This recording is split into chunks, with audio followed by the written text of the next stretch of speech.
अस्सलाम वालेकुम। उम्मीद है आप सब खैरियत से होंगे। फैक्ट्स विद अली आबिद में आज हम जिस टॉपिक पर बात करेंगे वो नमाज का टॉपिक है। इसके ऊपर डिटेल वीडियो तो हम बाद में बना के अपलोड कर देंगे कुरान और हदीस की रोशनी में मुकम्मल हवाला जात के साथ। लेकिन आज एक क्वेश्चन था जिसको एड्रेस करना कुरान और हदीस की रोशनी में बहुत ज़रूरी था। सवाल ये था कि क्या एक नमाज से दूसरी नमाज, एक जुमा से दूसरा जुमा और एक रमज़ान से दूसरा रमज़ान तमाम गुनाहों का कफ़ारा होता है? तो सही मुस्लिम की हदीस 552 नंबर है कि अगर कबीरा गुनाहों से बचा जाए तो एक नमाज से दूसरी नमाज, एक जुमा से दूसरा जुमा और एक रमज़ान से दूसरा रमज़ान गुनाहों का कफ़ारा होगा। ये नहीं होगा कि कोई शख्स हर तरह के गुनाह करता रहेगा और उसके बाद नमाजें उसके लिए किफ़ायत कर जाएंगी या उसके लिए वो आसानी का, मग़फ़रत का ज़रिया बन जाएंगी। उस हदीस में बिल्कुल वाज़े लिखा हुआ है कि अगर कबीरा गुनाहों से बचा जाए, और सबसे बड़ा कबीरा गुनाह शिर्क है, और शिर्क के बाद सबसे बड़ा कबीरा गुनाह नमाज को छोड़ना है। सूरह रूम में अल्लाह पाक फरमाते हैं कि रुजू लाओ उसकी तरफ, यानी कि अल्लाह की तरफ, और उससे डरो, यानी अल्लाह से डरो, और नमाज कायम करो, मुशरिकों में से ना हो जाओ। ये देखना मतलब वाज़े हो गया, जो शख्स नमाज नहीं पढ़ता उसने मुशरिकाना काम किया, क्योंकि सूरह रूम में अल्लाह पाक बड़ा क्लियर ये बता रहा है कि नमाज कायम करो और देखो कहीं मुशरिकों में शामिल ना हो जाओ। सही मुस्लिम की 246 नंबर हदीस है कि बंदे के कुफर और ईमान, शिर्क और इस्लाम में फ़र्क सिर्फ नमाज है। फिर सही मुस्लिम में 1487 नंबर हदीस है कि अब्दुल्ला इब्न मसूद रज़ी अल्लाह ताला अन्हो कहते हैं कि साथियों समेत मैंने खुद को देखा, यानी इसहाब के साथ मैंने खुद को देखा कि नमाज से कोई शख्स पीछे न रहता था सवाए मुनाफिक के जिसका नफाक मालूम हो, या सवाए बीमार के, और बाज़ औक़ात तो बीमार भी दो आदमियों के सहारे ऐसे कंधों पे हाथ रखकर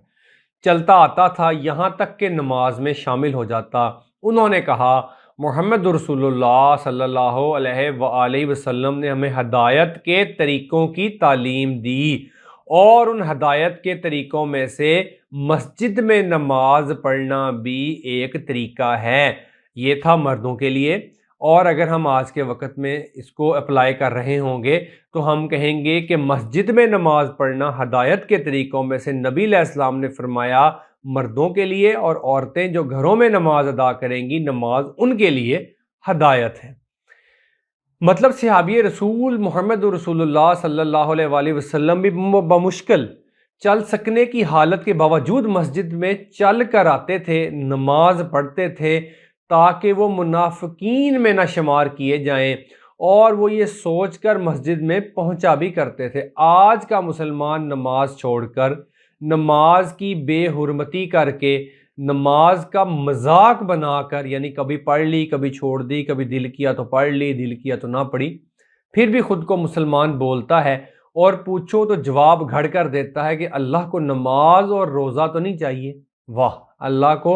ऐसा वेला मुसलमान भी नहीं चाहिए जो कुरान और हदीस में, कुरान पाक और हदीस पाक में जितनी भी आयात और हदीस आई हैं जो नमाज की हैं उनको इग्नोर कर दे और अपने वो पसे पुश डाल दे, और फिर बोले मैं तो जन्नती हूँ, जन्नत तो मेरे लिए ही बनी हुई है। जामिया तिरमिज़ी में हदीस है 2621 नंबर हदीस के रसूलुल्लाह सल्लल्लाहु अलैहि वसल्लम ने फरमाया, हमारे और मुनाफिकीन के दरमियान नमाज का मुआहदा है, जिसने नमाज छोड़ दी उसने कुफर किया। जामिया तिरमिज़ी में हदीस है 2622 नंबर हदीस के सहाबा कराम रज़ी अल्लाह अन्हुम नमाज छोड़ने के अलावा किसी दूसरे अमल को छूटने को कुफर नहीं समझते थे। सिर्फ नमाज छोड़ने वाला सहाबा कराम रज़ी अल्लाह अन्हुम के नज़दीक काफिर होता था। सही मुस्लिम की हदीस है, अगर कबीरा गुनाहों से बचा जाए तो एक नमाज से दूसरी नमाज, एक जुमा से दूसरा जुमा और एक रमज़ान से दूसरा रमज़ान तक कफ़ारा है गुनाहों का। लिहाजा जिसने नमाज छोड़ दी उसने कबीरा गुनाह किया, मुशरिक वाला अमल किया, कुफर किया। नमाज के ऊपर एक बहुत लंबी डिटेल वीडियो इंशाल्लाह مکمل حوالہ جات کے ساتھ اپلوڈ ہو جائے گی، جس میں قرآن پاک اور حدیث مبارکہ کی روشنی میں مکمل وضاحت ہوگی کہ جو شخص نماز پڑھتا ہے اس کو اللہ پاک کن کن انعامات سے نوازے گا، اور وہ شخص جو نماز کو ترک کرتا ہے اللہ پاک اس کو کس قسم کے عذاب سے گزارے گا، اور اس پر دنیا میں، مرنے کے بعد قبر میں اور آخرت میں کس قسم کے اور کس درجے کے، کس نوعیت کے، کس انٹینسٹی کے عذاب اللہ پاک اس کو دے گا۔